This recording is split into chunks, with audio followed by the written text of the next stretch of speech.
I was a fan of Invader Studios' 2019 third-person survival horror release Daymare 1998, and I'll die on that hill, damn it. So then I've personally been looking forward to the sequel, or should I say prequel, Daymare 1994, Sandcastle. It's really scary out there, folks, with the gaming echo chamber constantly feeding you clickbait titles, but fear not, head on over to patreon.com/idreamofindiegames and defeat that echo chamber, gain access to our Discord, and tons more. In Daymare 1994 Sandcastle, Invader Studios are taking a bit more of an action approach this go-around, though fear not, as there are still plenty of memos to read, cringy cutscenes to watch, and puzzles to crack. This go-around you'll play as Dalila Reyes, a member of the H.A.D.E.S unit. You awaken to half-empty beer bottles and leftover pizza, kinda like my 20s, along with terrible news out of Rachel, Nevada, where a horrible accident has taken place. An unexpected earthquake has injured and even killed a few students and caused significant damage to the surrounding area. Long story short, you and the Major are whisked off into a dangerous campaign that will have you blasting horrific zombie-like creatures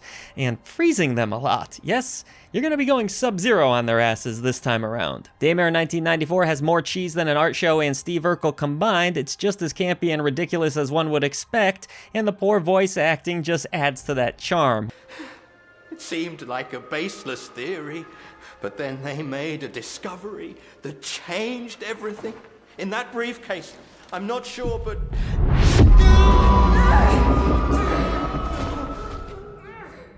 I personally eat this stuff up, I get the joke, but for some, this will just be a terrible story with bad acting and strangely some really well-directed cutscenes, so yeah, things just get more and more ridiculous the further you play, but that's kind of part of the fun. I can't in good faith sit here and tell you this is a well-written narrative, but what I can say is that it had me laughing my ass off. Whether that was intentional or not, you'll have to ask the developers. One thing I think we'll all agree on, however, is that Daymare 1994 has a shocking amount of polish in its visual presentation and a halfway decent combat engine. Also, anyone that knows me knows I have no ass, so I probably already laughed it off. You can expect to encounter long stretches of walking, grabbing key items, and stumbling about to find the next location in order to progress things forward. There's no real surprises in that department other than your character looking like she shit her britches whenever she runs, but eventually you'll find more and more combat. Navigation can be a bit of a pain in the butt, as I did get lost on multiple occasions, but it's clear the developer tried to tighten down the level design and make it somewhat straightforward in order to avoid having to create a complex map or waypoint system. Still, plenty of time was lost by just missing a little hallway or an area that I didn't notice. Puzzles are pretty standard fare, however. There's plenty of, get this item here, then run there, then insert it. It's all pretty obvious. The actual brain teasers are pretty standard fare for this genre. Put some wires together, cross over this way, that way, all of that typical stuff. Nothing too difficult. Though speaking of difficulty, you do have 3 options here, which is nice. That can make the game accessible for folks who aren't great at this genre but still enjoy playing it.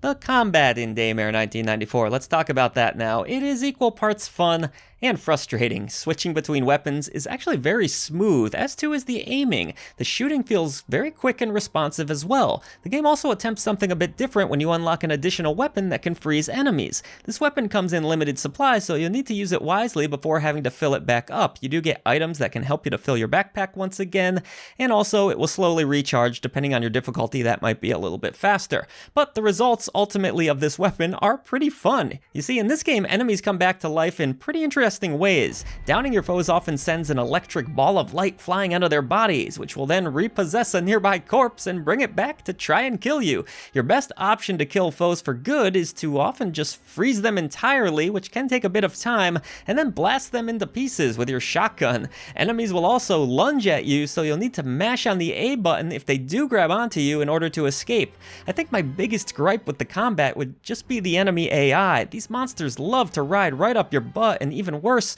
some of them are capable of one-hit kills. Because your character is a little bit stiff and doesn't really dodge well, you can often end up taking that one-hit kill no problem, or some damage that you likely wouldn't have otherwise taken. So yeah, the combat engine is a little bit janky, but in all honesty, That's kind of the vibe of this game, and I still had some fun with it. The button mapping is pretty well executed, as I had no issues healing when I needed to, aiming down the sights was fine, or switching between the ice gun, all pretty easy. You'll also encounter the occasional upgrade station, which adds additional freezing abilities. You can unlock one at a time, and then that machine shuts down. I'll also just say freezing enemies, whether you shoot a frozen bullet at them or you do it slowly, is a pretty damn cool effect. Yeah, Daymare 1994 has its ups and downs in the gameplay department, and another thing I thought was a little bit odd was that this game is titled 1994, but it doesn't have that feel at all outside of the goofy story and voice performances. Now I know this is a prequel and the last game was called 1998, it kind of makes sense, but I do feel like that could throw the market off and confuse some people. They might be expecting something more along the lines of a horror game that was released in the 90s, like Sanitarium, D, Alone in the Dark, Clock Tower, even the original Resident Evil. That's probably the obvious one. Why did I name those others? Instead, you're really getting something closer to, say, the Resident Evil 2 remake. This doesn't play like an old survival horror game at all, and there's definitely no tank controls. Maybe we should be thankful for that one. So I told you there, this game doesn't feel like it's out of the 90s, and it definitely does not look like it's out of the 90s, because the visuals are honestly some of the best I've seen in an indie this year. The game looks incredible. I was able to max it out at the 4K resolution, which obviously helps, and I was able to lock the game at 60 frames per second without any major issues, and there were legitimately a few moments where my jaw kinda hit the floor. The lighting is fantastic in this game. There's also some pretty cool enemy designs, great visual effects, and atmospheric labs and facilities to explore. It's not all top-notch looking, but for the most part, really brilliant stuff, and I was truly blown away by the look and performance of this one. But do note, I have a pretty good graphics card being a 4070, so your results may vary. With the recommended card being 2016's 1060, this one shouldn't be too taxing on your hardware, but will absolutely take advantage of more beastly rigs, and I love the presentation. I think I've harped on the voice acting enough, but one shout out I do have to give is the bass in this game.